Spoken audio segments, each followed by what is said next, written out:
Imirwano ku munsi w'ejo yari yakomeje muri Walikale, ikomeza ari imirwano ikomeye ahitwa Kibati muri Kongo Kinshasa n'ubundi, aho abarwanyi bakomeje gushaka iyo migi yose, ari abashaka Walikale hari n'abashaka Masisi.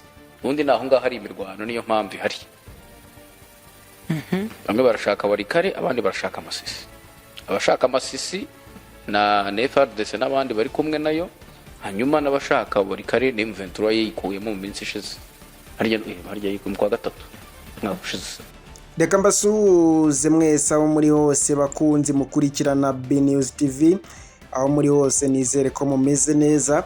Ku munsi w'ejo biravugwa yuko mu mujyi wa Walikale, ubwo ni mu gihugu cya Kongo, imirwano yasubukuwe cyangwa se imirwano yakomeje, dore yuko yari yasubitswe. Biravugwa yuko rero umujyi wa Walikale M23 yashakaga kuwisubiza, ndetse FARDC cyangwa se ingabo za Kongo nabo bafatanyije nabo bashaka kwisubiza umujyi wa Masisi, nkuko nubundi ibinyamakuru bigenda bibitangaza, cyangwa se nkuko nubundi amakuru agenda atugeraho. Ni ukuvuga yuko rero nubundi bikomeje kugenda bigorana hariya mu gihugu cya Kongo. Ngira ngo mu minsi ishize twumvishe imirwano nubundi yari yubuye cyangwa se yari yasubukuwe hariya mu mujyi wa Uvira, naho ni mu gihugu cya Kongo.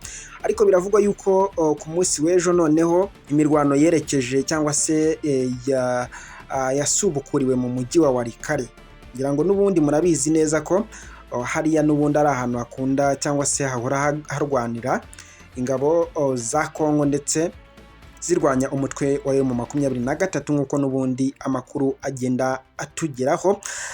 Reka tubanze turebe n'amakuru nubundi ari kuva i Bujumbura cyangwa se mu gihugu cy'u Burundi. Turebe nubundi n'uburyo ingabo z'u Burundi zikomeje kugenda zoherezwa cyangwa se zijya ahangaha mu mujyi wa Walikale, dore yuko FARDC ingabo za Kongo ziri kurwana zishaka umujyi wa Masisi, ndetse M23 nayo bikavugwa yuko iri kurwana nayo ishaka umujyi wa Walikale. Reka tubikurikirane, turaje mu kanya n'ubundi ni amakuru agenda bageraho kandi akabagereraho ku gihe. Ni kuri ya BNews TV ya YouTube channel yanyu.